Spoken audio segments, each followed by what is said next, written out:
ವಕ್ರತುಂಡ ಮಹಾಕಾಯ ಕೋಟಿಸೂರ್ಯ ಸಮಪ್ರಭಾ ನಿರ್ವಿಘ್ನಂ ಕುರು ಮೇ ದೇವ ಸರ್ವಕಾರ್ಯೇಷು ಸರ್ವದಾ. ಯಾ ಶಾರದಾಂಬಾತ್ಯಭಿಧಾಂ ವಹಂತೀಂ ಕೃತಾಂ ಪ್ರತಿಜ್ಞಾಂ ಪರಿಪಾಲಯಂತೀಂ ಅದ್ಯಾಪಿ ಶೃಂಗೇರಿ ಪುರೇ ವಸಂತೀಂ ವಿದ್ಯೋತತೆಭೀಷ್ಟವರಾನ್ ದಿಶಂತೀಂ ಶರದಿಂದು ವಿಕಾಸಮಂದಹಾಸಾಂ ಸ್ಫುರದಿಂದೀವರಲೋಚನಾಭಿರಾಮಾಂ ಅರವಿಂದ ಸಮಾನ ಸುಂದರಾಸ್ಯಾಂ ಅರವಿಂದಾಸನ ಸುಂದರೀಮುಪಾಸೇ. ಗುರುರ್ಬ್ರಹ್ಮ ಗುರುರ್ವಿಷ್ಣು ಗುರುರ್ದೇವೋ ಮಹೇಶ್ವರಃ ಗುರುಃ ಸಾಕ್ಷಾತ್ ಪರಂ ಬ್ರಹ್ಮ ತಸ್ಮೈ ಶ್ರೀ ಗುರವೇ ನಮಃ. ಗುರವೇ ಸರ್ವಲೋಕಾನಾಂ ಭಿಷಜೇ ಭವರೋಗಿಣಾಂ ನಿಧಯೇ ಸರ್ವವಿದ್ಯಾನಾಂ ದಕ್ಷಿಣಾಮೂರ್ತಯೇ ನಮಃ. ಆತ್ಮೀಯ ಬಂಧುಗಳೇ, ಈ ದಿನ ಇದೇ ಆಷಾಢ ಮಾಸದಲ್ಲಿ ಬರತಕ್ಕಂಥ ಗುರುಪೂರ್ಣಿಮಾ ಕಾರ್ಯಕ್ರಮ, ಅಂದರೆ ಗುರುವಂದನಾ ಕಾರ್ಯಕ್ರಮ ಅಥವಾ ವ್ಯಾಸಪೂರ್ಣಿಮಾ ಅಂತ ಏನು ಕರೀತೇವೆ, ಆ ಒಂದು ಕಾರ್ಯಕ್ರಮದ ಮಹತ್ವವನ್ನು ತಿಳಿದುಕೊಳ್ಳುವ ಸಲುವಾಗಿ ಉಪಸ್ಥಿತರಿರತಕ್ಕಂಥ ತಮಗೆಲ್ಲರಿಗೂ ಸಹ ಕರ್ನಾಟಕ ಟಿವಿಯ ಪರವಾಗಿ ಸ್ವಾಗತ. ಯಾಕಾಗಿ ನಾವು ಗುರುಪೂರ್ಣಿಮೆಯನ್ನು ಆಚರಣೆ ಮಾಡಬೇಕು? ಇದನ್ನು ಮತ್ತೇನು ಕರೀತಾರೆ ಅಂದರೆ, ಇದನ್ನು ವ್ಯಾಸಪೂರ್ಣಿಮೆ ಅಂತಲೂ ಸಹ ಕರೀತಾರೆ. ಯಾಕೆಂದರೆ ಜಗತ್ತಿಗೆ ಗುರುಗಳಾಗಿರತಕ್ಕಂಥ, ಜಗತ್ತಿಗೆ ಜ್ಞಾನವನ್ನು ಪ್ರಸಾರ ಮಾಡತಕ್ಕಂಥ ಯಾವ ವೇದಗಳಿದೆ ಅಂತಹ ವೇದಗಳನ್ನು, ವೇದಾಂಗಗಳನ್ನು ಮತ್ತು ಪುರಾಣಗಳನ್ನು, ಉಪಪುರಾಣಗಳನ್ನು ಕೊಟ್ಟಿರತಕ್ಕಂಥ ಯಾವ ಸತ್ಯವತಿ ಮತ್ತು ಪರಾಶರರ ಸುಪುತ್ರರಾಗಿರತಕ್ಕಂಥ ಕೃಷ್ಣದ್ವೈಪಾಯನರಾಗಿರತಕ್ಕಂಥ ಯಾವ ವ್ಯಾಸರಿದ್ದಾರೆ, ಆ ಮಹಾನುಭಾವರು ಜನ್ಮಿಸಿದಂತಹ ಶುಭ ದಿನ ವ್ಯಾಸಪೂರ್ಣಿಮಾ. ಈ ವ್ಯಾಸಪೂರ್ಣಿಮಾ ಪ್ರತಿ ವರ್ಷವೂ ಸಹ ಆಷಾಢ ಮಾಸದ ಶುಕ್ಲ ಪಕ್ಷದ ಹುಣ್ಣಿಮೆಯ ದಿನ ಬರುತ್ತೆ. ಈ ಗುರುಪೂರ್ಣಿಮೆಯ ದಿನ ವಿಶೇಷವಾಗಿ ಯಾವುದು ವರ್ಷಕಾಲದ ಆರಂಭದಲ್ಲಿ ನಮ್ಮ ಜ್ಞಾನಕ್ಕೆ ಪ್ರಬೋಧೆಯನ್ನು ನೀಡತಕ್ಕಂಥದ್ದಿದೆಯೋ ಅಂತಹ ಒಂದು ಪ್ರಾರಂಭದ ಶುಭ ದಿನ. ಇಲ್ಲಿಂದಲೇ ಚಾತುರ್ಮಾಸ್ಯವೂ ಸಹ ಪ್ರಾರಂಭವಾಗುತ್ತದೆ, ವರ್ಷಾಕಾಲದ ಮಳೆಗಾಲವೂ ಸಹ ಪ್ರಾರಂಭವಾಗುತ್ತದೆ. ಈ ಗುರುಪೂರ್ಣಿಮೆಯ ದಿನ ವಿಶೇಷವಾಗಿ ನಮ್ಮ ಹೈಂದವಿ ಸಂಪ್ರದಾಯದಲ್ಲಿ ಗುರುಪಂಚಕ, ಕೃಷ್ಣ ಪಂಚಕ ಮತ್ತು ಆಚಾರ್ಯ ಪಂಚಕ ಅಂತ 3 ವಿಧವಾಗಿರತಕ್ಕಂಥ ಪೂಜಾ ಪರಂಪರೆಯನ್ನು ನಾವು ಹಮ್ಮಿಕೊಂಡಿದ್ದೇವೆ.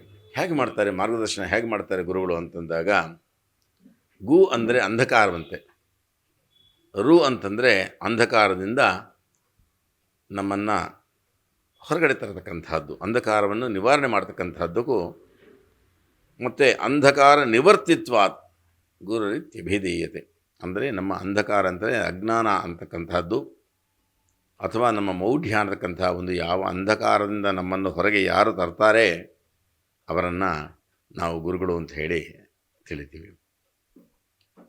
ಗುರುವಿನಿಂದ ಶಿಷ್ಯನಿಗೆ ಏನೇನಪ್ಪ ಪ್ರಾಪ್ತವಾಗುತ್ತೆ, ಏನೇನು ಲಬ್ಧವಾಗುತ್ತೆ ಅಂತಂದರೆ, ಮೊದಲನೇದಾಗಿ ಜ್ಞಾನ. ಯಾಕೆಂದರೆ ವಿದ್ಯೆಯ ಆರಂಭದಲ್ಲಿ ಬೇಕಾಗತಕ್ಕಂಥ ಅಕ್ಷರಜ್ಞಾನವಾಗಲಿ, ಅದನ್ನು ಗ್ರಹಣ ಮಾಡತಕ್ಕಂಥ ಒಂದು ಆಲೋಚನೆ ಆಗಲಿ ಜ್ಞಾನ.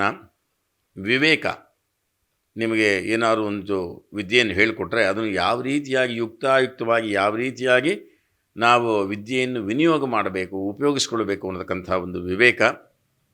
ವಿದ್ಯೆ ಕಲಿಯುವಾಗ ಮತ್ತು ವಿದ್ಯೆ ಕಲಿತಾದ ನಂತರ ಜೀವನದಲ್ಲಿ ಅಳವಡಿಸಿಕೊಳ್ಳಬೇಕಾಗಿರತಕ್ಕಂಥ ಶಿಸ್ತು. ಅದಾದ ಮೇಲೆ ಸಂಸ್ಕಾರ. ಆ ವಿದ್ಯೆಯಿಂದ ನಮ್ಮ ಸುತ್ತಲಿನ ಪರಿಸರದಲ್ಲಿ ನಾವು ಹೇಗಿದ್ದೇವೆ, ಪ್ರತ್ಯಹಂ ಪ್ರತ್ಯವೇಕ್ಷೇತ ನರಶ್ಚರಿತಮಾತ್ಮನಃ ಕಿನ್ನು ಮೇ ಪಶುಭಸ್ತುಲ್ಯಂ ಕಿನ್ನು ಸತ್ಪುರುಷೈರಿತಿ ಅಂತ ಪ್ರತಿದಿನವೂ ಸಹ ನಮ್ಮನ್ನು ನಾವು ನೋಡ್ಕೊಳ್ಬೇಕಂತೆ. ಏನಪ್ಪ ಅಂತಂದರೆ, ನರಶ್ಚರಿತಮಾತ್ಮನಃ, ನಾವು ಪ್ರತಿದಿನ ರಾತ್ರಿ ಆಗ್ತಲೇ ನಾವು ಒಂದು ಆಲೋಚನೆ ಮಾಡಬೇಕು. ಈ ದಿನ ನನ್ನ ಜೀವನ ಹೇಗಿತ್ತು, ಅಥವಾ ಈ ದಿನ ನನ್ನ ನಡವಳಿಕೆ ಹೇಗಿತ್ತು. ಕಿನ್ನು ಮೇ ಪಶುಭಸ್ತುಲ್ಯಂ ಕಿನ್ನು ಸತ್ಪುರುಷೈರಿತಿ ಅಂತ, ಪಶುಗಳಿಗೆ ಸಮಾನವಾಗಿತ್ತ ನನ್ನ ನಡವಳಿಕೆ ಅಥವಾ ಸತ್ಪುರುಷರಿಗೆ ಸಮಾನವಾಗಿತ್ತ ನನ್ನ ನಡವಳಿಕೆ ಅಂತ ಹೇಳಿ ತಿಳ್ಕೊಳ್ತಕ್ಕಂಥ ಒಂದು ಸಂಸ್ಕಾರವನ್ನು ಬೆಳೆಸ್ತಕ್ಕಂಥವನು ಗುರು. ಅದಾದ ನಂತರ ನಾವೇನಾದರೂ ಒಂದು ಕೆಲಸವನ್ನು ಮಾಡ್ತೇವೆ ಅಂತಂದರೆ, ಆ ಕೆಲಸವನ್ನು ಖಂಡಿತವಾಗಿ ನಾನು ಮಾಡಬಲ್ಲೆ, ಅದನ್ನು ಮಾಡತಕ್ಕಂಥ ಶಕ್ತಿ ನನ್ನಲ್ಲಿದೆ, ಅದಕ್ಕೆ ಬೇಕಾಗಿರ್ತಕ್ಕಂಥ ಅನುಗ್ರಹ ನನ್ನಲ್ಲಿದೆ ಅನ್ನತಕ್ಕಂಥ ಒಂದು ಆತ್ಮಸ್ಥೈರ್ಯ, ಆತ್ಮವಿಶ್ವಾಸ ಏನಿದೆ ಅದನ್ನು ಬೆಳೆಸ್ತಕ್ಕಂಥವನೇ ಗುರು. ಆಮೇಲೆ ಯಾವುದಾದ್ರೂ ಒಂದು ನಮ್ಮ ಜೀವನದಲ್ಲಿ ಇಂಥದ್ದನ್ನು ಸಾಧನೆ ಮಾಡಬೇಕು ಅಂದರೆ, ಸಾಧನೆ ಮಾಡುವಂಥದ್ದು ಅಂದರೆ ಏನು, ಸತ್ಕಾರ್ಯವನ್ನು ಅಥವಾ ಜಗತ್ತಿಗೆ ಮಂಗಳಕರವಾದಂಥದ್ದು ಯಾವುದಿದೆ ಅದನ್ನು ಸಾಧನೆ ಮಾಡಲಿಕ್ಕೆ ಬೇಕಾಗಿರತಕ್ಕಂಥ ಯಾವ ನಮ್ಮ ಒಂದು ಗುರಿ ಇದೆ, ಆ ಗುರಿಯನ್ನು ಮುಟ್ಟಲಿಕ್ಕೆ ಬೇಕಾಗಿರತಕ್ಕಂಥ ಒಂದು ಸನ್ಮಾರ್ಗ ದಾರಿ ಆ ಗುರುವೇ ನಮಗೆ ತೋರಿಸ್ಬೇಕಾಗಿದ್ದು ತೋರಿಸ್ತಾನೆ. ಅದಾದ ಮೇಲೆ ಎಲ್ಲವನ್ನು ಮಾಡಿ ಒಂದು ಒರಟಾಗಿರತಕ್ಕಂಥ ಒಂದು ಕಲ್ಲನ್ನು ಹೇಗೆ ಕೆತ್ತಿ ಕೆತ್ತಿ ಕೆತ್ತಿ ದಿವ್ಯ ಮಂಗಳ ವಿಗ್ರಹವನ್ನಾಗಿ ಹೇಗೆ ಮಾಡ್ತಾನೋ ಒಬ್ಬ ಶಿಲ್ಪಿ, ಆ ರೀತಿಯಾಗಿ ನಮ್ಮ ಜೀವನದಲ್ಲಿ ನಮ್ಮನ್ನು ಲೋಕೋಪಕಾರಿಯಾಗಿರತಕ್ಕಂಥ ಒಂದು ವ್ಯಕ್ತಿಯನ್ನಾಗಿ ರೂಪ ಮಾಡತಕ್ಕಂಥದ್ದು ಆ ಗುರುವೇ ಆಗಿದ್ದಾನೆ. ಅದಕ್ಕಾಗಿ ಆತನಿಗೆ ನಾವು ಎಷ್ಟು ನಮನಗಳನ್ನು ಸಲ್ಲಿಸಿದರೂ ಸಹ ಸಾಕಾಗೋದಿಲ್ಲ.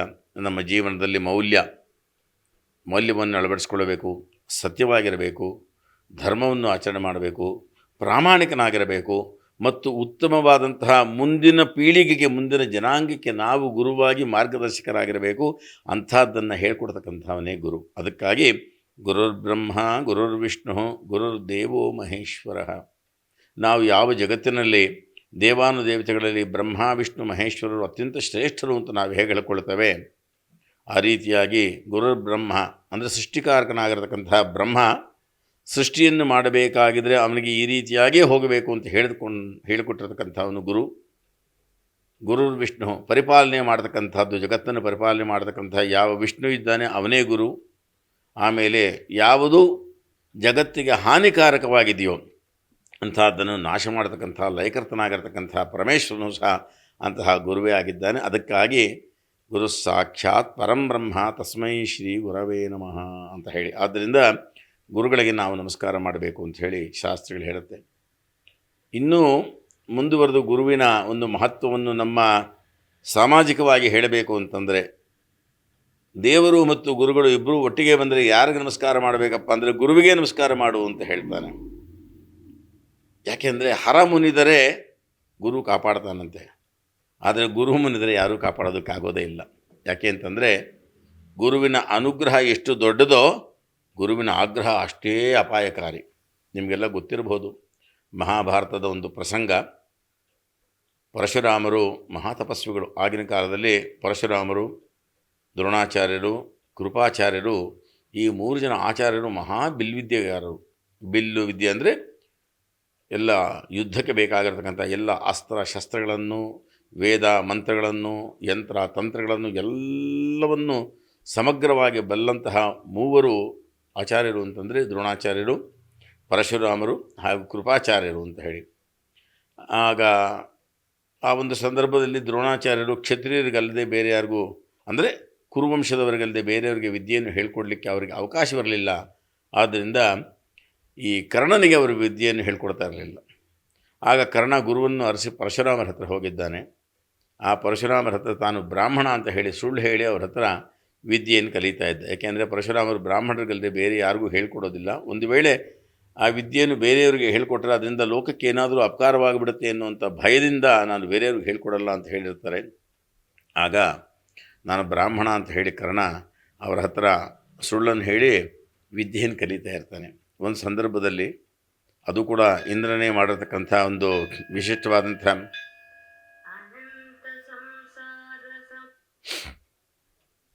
ಆ ಇಂದ್ರ ಒಂದು ಕೀಟದ ರೂಪದಲ್ಲಿ ಹೋಗಿ ಆ ಕರ್ಣನ ತೊಡೆಯನ್ನು ಕೊರೆಯಲಿಕ್ಕೆ ಶುರು ಮಾಡಿಬಿಡ್ತಾನೆ.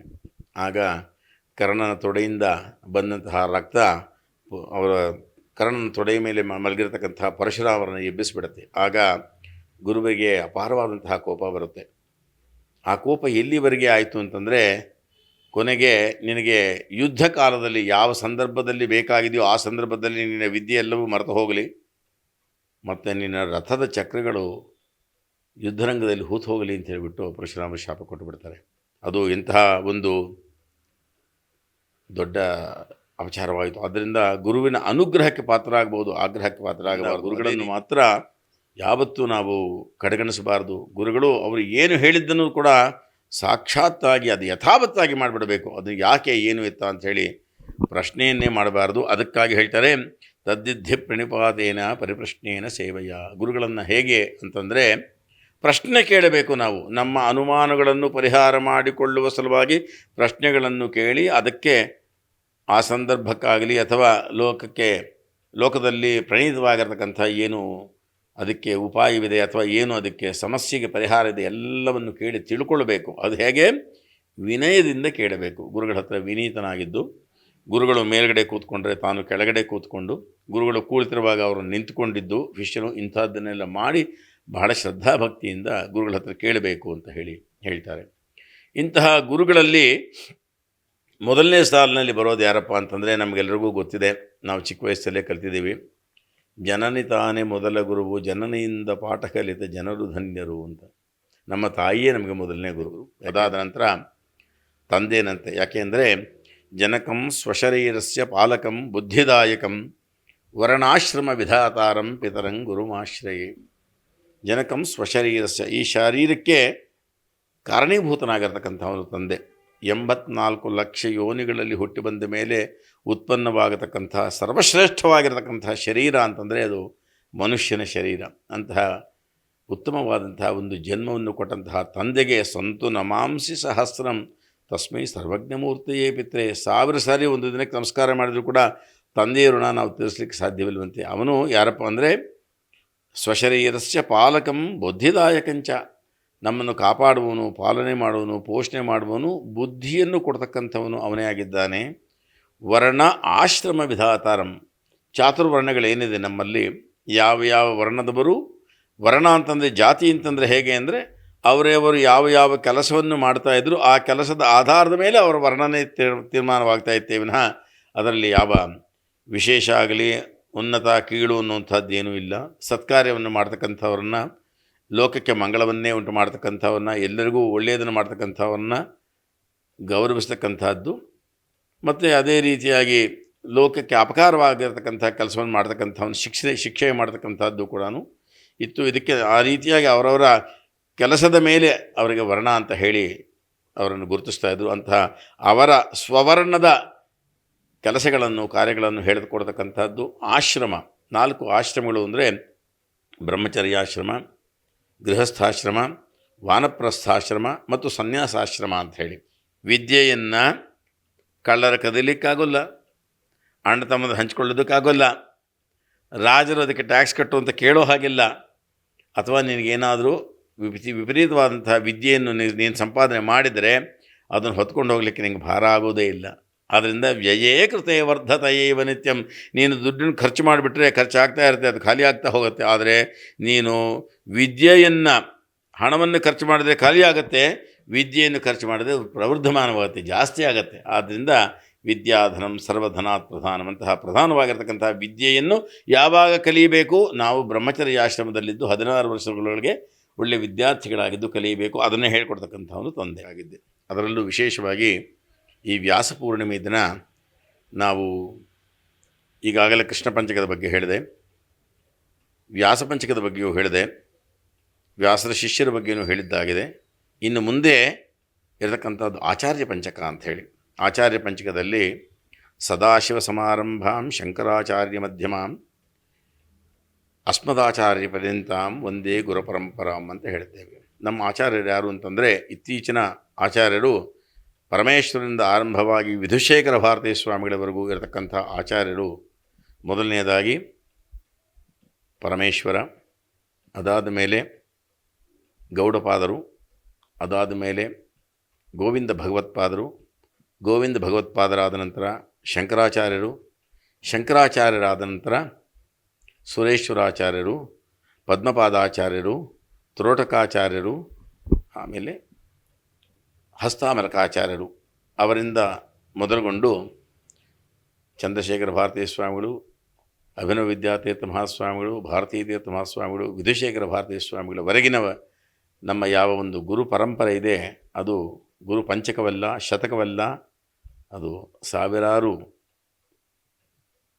ಗುರು ಪರಂಪರೆಗಳನ್ನು ನೆನಪು ಮಾಡತಕ್ಕಂಥ ಉತ್ತಮ ಅಂತಹ ಗುರು ಪರಂಪರೆಯನ್ನು ನಾವಿದನ್ನು ನೆನೆಸಬೇಕಾಗಿದೆ. ವೇದ ರಾಶಿಯನ್ನು ಮನುಷ್ಯರು ಹೇಗೆ ಕಲೀಲಿಕ್ಕೆ ಸಾಧ್ಯ?